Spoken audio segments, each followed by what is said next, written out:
The exhibit center buzzed with the polished energy of professionals who'd rehearsed their smiles in the mirror and triple-checked their LinkedIn stats that morning. Beneath the sharp glint of overhead LEDs, Nina's worn-out sneakers squeaked quietly as she moved through the main floor.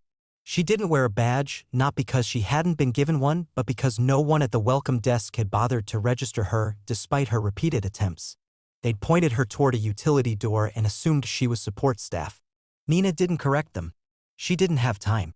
Her prototype, a self-adaptive stabilization unit for prosthetics, was finally ready.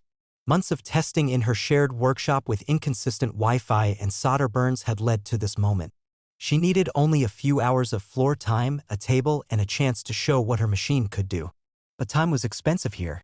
Without the official recognition, every step she took was met with side eyes and micro-dismissals. Exhibitors whispered as she passed. A woman in heels backed away from Nina like she might spill grease on her slacks. When she reached the open demo table, unoccupied and technically first come first served, she placed her device down and began assembling it quietly. That's when the man arrived, navy suit, platinum badge, jaw set like a gate. His voice cut through the noise. "Hey, stop touching that. That's not for you." Nina's hands froze mid-assembly. She looked up at the man who now stood between her and the device like a security barrier. Behind him, others began to gather, curious, indifferent, mildly entertained. The moment she'd feared had arrived yet again.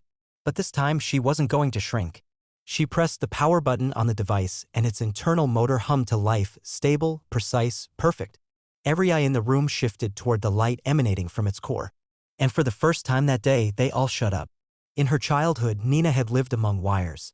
Her grandfather, a self-taught mechanic in a forgotten part of Detroit, had raised her between busted radios and salvaged scrap.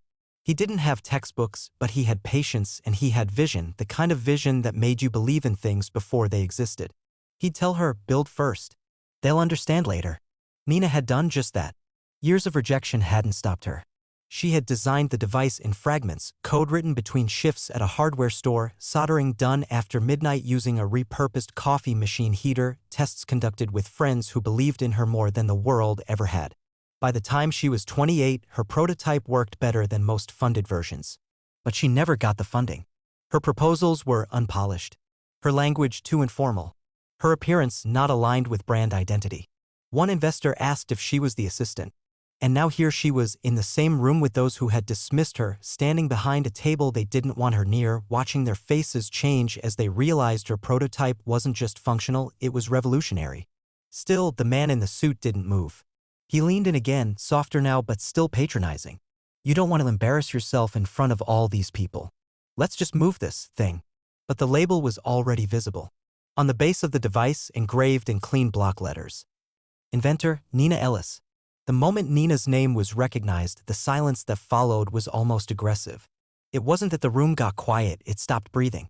The man in the suit blinked twice, taking in the engraved name as if it were a trick, a misprint, some elaborate prank. Around them, a few spectators exchanged glances, uncertain whether to laugh or apologize.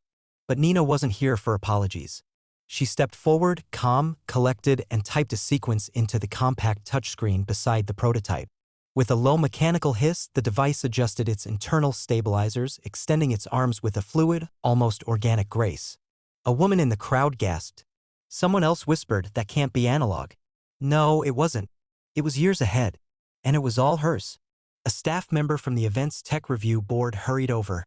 Confusion etched across his face as he held a clipboard with a list of registered inventors. Her name wasn't on it.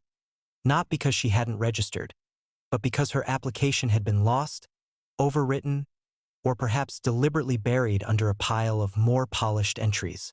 She knew the game well by now. Credentials mattered more than content in these circles. Or at least they used to. Nina pulled out her laptop, plugged in a micro cable and ran a test. The screen behind her flickered to life, showing a data feed in real time. Balance readings. Pressure response. AI correction latency under 0.3 seconds. Perfect calibration. No lag. And as if summoned by the sheer magnetism of excellence, the crowd grew. First a few engineers, then company reps, then journalists with lenses catching her from every angle. None of them saw the girl in the hoodie anymore, they saw an inventor. But she remembered everything. She remembered how many times doors were closed, How many times people told her to wait her turn, polish her pitch, change her look, tone herself down, and above all, stop touching their machines. Except this time it was hers. Before the demo could finish, one of the event organizers intervened. A woman with a stiff blazer and an even stiffer voice approached with two assistants in tow, all three clearly panicking under the pressure of optics and now rolling cameras. She asked Nina to step aside, citing a possible safety regulation breach. The irony was nauseating. Meanwhile, 3 booths away, a lesser prototype, still glitching on startup, was being celebrated as a top contender for medical innovation. Nina didn't budge. She turned toward the projection behind her and displayed the legal record of her patent. Time-stamped, dated, registered, a document that bore the signatures of 2 institutions and the funding rejection letters from 3 major firms who had once told her they were looking for someone more presentable. The organizer tried to pivot. "Why didn't you come to the pre-screening session? We didn't have your name on the list." Nina replied not with words but with a file.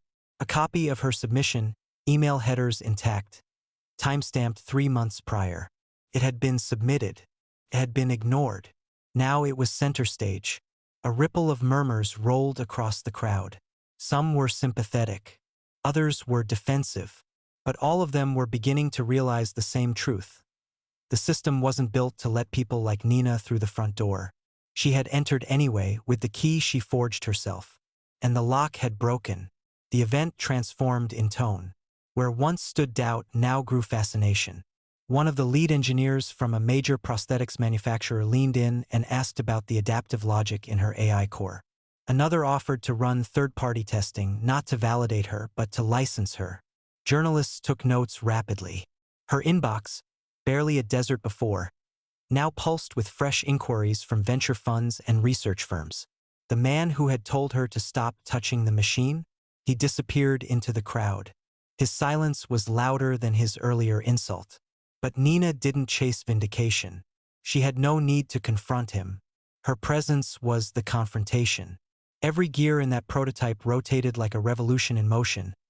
Proof that invention doesn't always wear a lab coat, that brilliance isn't always invited in neatly pressed slacks. She spent the next hour explaining how the device recalibrated based on real-time user gait, how it interpreted micromuscle movement for disabled veterans, how it responded better in field tests than the multimillion-dollar competitors sitting in booths lined with corporate banners. She wasn't pitching anymore. She was teaching, and they were finally listening. By the time the event drew to a close, Nina had been offered 6 separate funding proposals, 2 fellowship positions, and a collaboration request from a university that had previously ignored her application twice.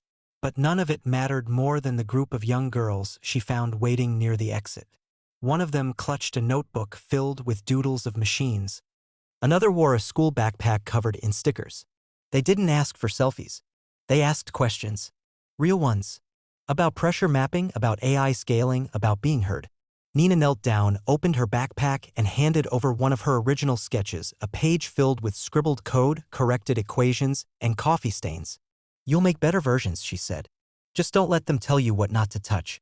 Outside, the city buzzed indifferently. Lights blinked on. People filed into the streets, unaware that inside the hall, something small but irreversible had shifted. Nina walked out with her backpack, her hoodie, her worn shoes, and a new badge someone had finally handed her. It read, "Inventor, Nina Ellis." But she didn't need it anymore. She had already touched everything that mattered.